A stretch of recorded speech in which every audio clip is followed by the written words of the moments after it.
E aí, galera, tudo tranquilo? Professor Mariano Júnior de História. O tema desta aula será neoliberalismo.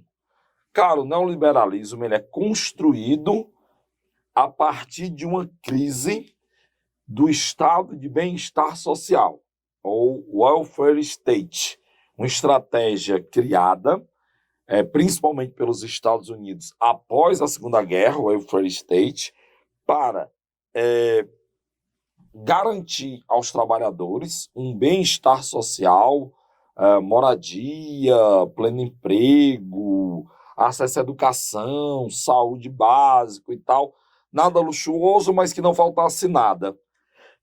Ou se faltasse, faltasse muito pouco. Por que essa preocupação com o bem-estar do trabalhador? No pós-Segunda Guerra, nós sabemos que foi construída a Guerra Fria. Então, a propaganda do socialismo, dos sindicatos, dos partidos comunistas em todo o mundo ocidental era basicamente a mesma. Talvez falta de criatividade. O capitalismo suga a riqueza a partir da exploração do trabalhador, e aí o trabalhador vive na miséria. Cara, aí se eu atendo às necessidades básicas dos trabalhadores, o que é que ele vai dizer? Não, eu não vivo na miséria, não tenho o carro de luxo, eu não estou viajando e tal, mas a vida está fluindo.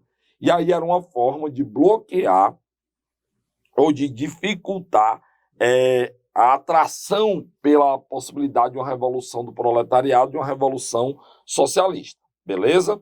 No entanto, obviamente, já haviam críticas a esse welfare state e principalmente por conta que, para garantir isso, o Estado tinha que intervir de maneira muito objetiva e clara na economia.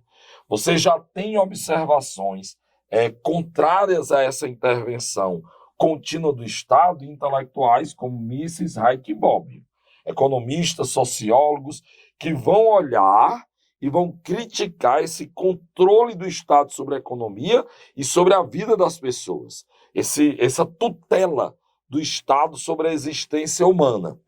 Aí, quando chega os anos 70, podemos dizer que houve a fome com a vontade de comer. Por quê? Chile, Estados Unidos e Inglaterra foram os primeiros países a implantar o neoliberalismo. O Chile, sob o governo do ditador Augusto Pinochet, os Estados Unidos, sob a liderança do presidente republicano Ronald Reagan, e a Inglaterra, sob o comando de Margaret Thatcher, do Partido Conservador.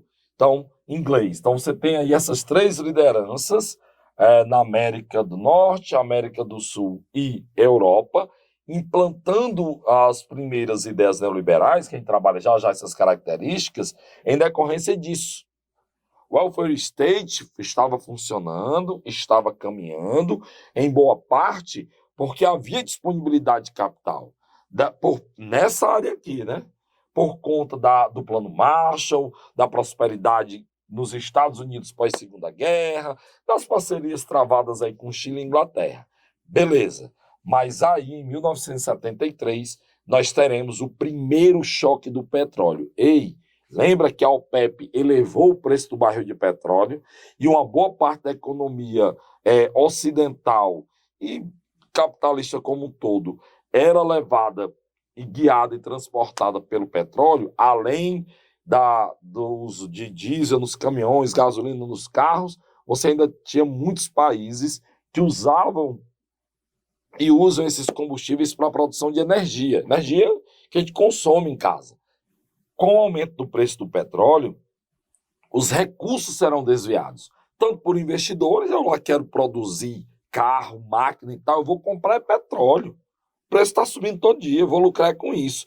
Então, os recursos antes colocados na economia e no bem-estar do trabalhador começam a sumir.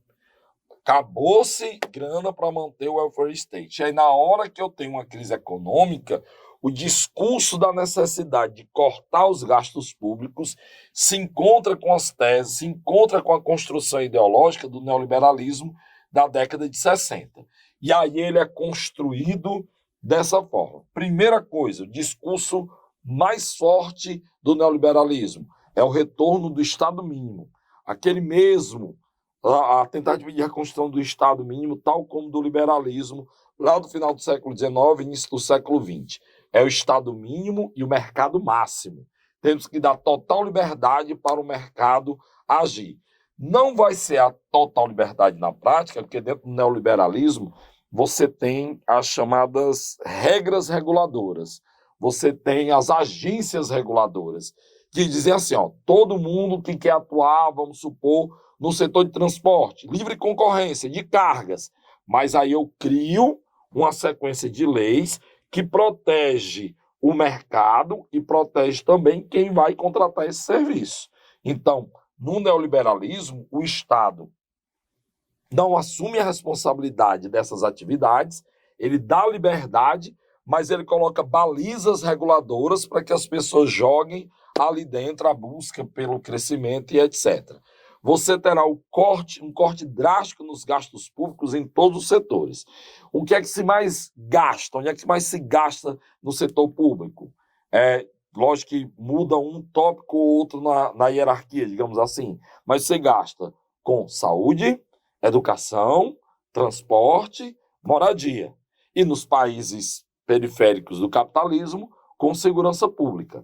O que se gasta mais? Então, o Estado tira os investimentos dessa área e joga para a iniciativa privada concorrer entre si e oferecer serviços teoricamente bons e acessíveis no que diz respeito ao preço. Então, eu tenho corte de gastos nos serviços, aliás, cortes nos gastos públicos, tanto em obra como em serviço, quanto em funcionalismo, em tudo.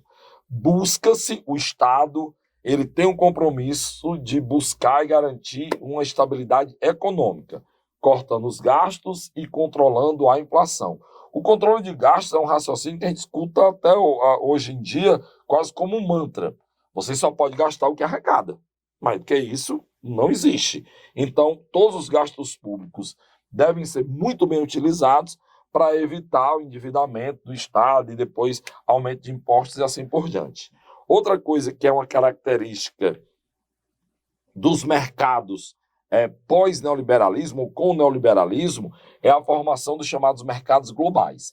A circulação de riqueza, produtos e das próprias empresas se tornam infinitamente mais rápidos e densos. Todos são estimulados a comprar e vender entre os diferentes países e continentes. A globalização, a integração de mercados, de produtos, de hábitos e etc., se torna a bandeira maior do neoliberalismo, no sentido de falar que todas as pessoas em todo o planeta terão acesso a todos os produtos. Lógico que isso é uma tese, não é um fato, porque para que as pessoas tenham acesso aos produtos, elas têm que ter grana para poder comprar. O mesmo produto, carro, eletrônico, pode ser produzido de maneira fatiada. Você tem diferentes linhas de produção e manda a montagem para um outro país. São chamadas indústrias maquiladoras. Ela só junta as peças e revende o produto. A formação dos blocos econômicos, como o NAFTA na América do Norte, Mercosul na América do Sul, a Comunidade Europeia e assim por diante. A Bolsa de Valores vai ter também um crescimento econômico fantástico, porque já que os mercados estão se unificando, já que os produtos e mercadorias e serviços dialogam entre os continentes e países, o dinheiro também vai fluir dentro das bolsas de valores, as empresas de diferentes países terão suas ações vendidas em todo o mundo. Óbvio que uma das coisas que mais irá facilitar isso é a conectividade, né? A internet possibilitou a conexão entre as diferentes bolsas e entre os compradores e vendedores de ação. No entanto, a globalização ela também fará com que problemas locais se tornem globais. É o incêndio na Amazônia os incêndios da Amazônia que abalam a credibilidade no Brasil no mercado externo.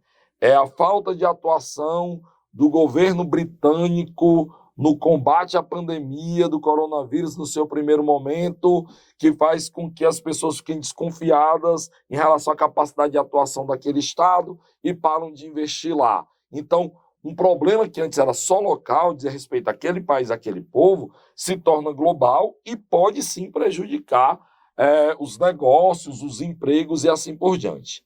E, por fim, o neoliberalismo defende a ideia de que a atuação do Estado inibe a liberdade e a competitividade, evitando assim o desenvolvimento econômico e humano.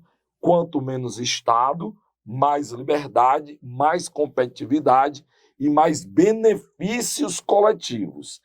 Essa era a promessa nos anos final, metade dos anos 70, implantação nos anos 80, mas principalmente nos anos 90 e início dos anos 2000. É óbvio que não funciona exatamente desse jeito em todo lugar, e há críticas ao neoliberalismo e à globalização que não olha para as populações mais pobres, com menos poder aquisitivo, não há um plano para resgatar essas pessoas e colocá-las num patamar de dignidade humana maior. É a maior crítica que existe em relação ao neoliberalismo, é o descaso com as pessoas mais pobres, por não serem consumidores, não interessa, ok?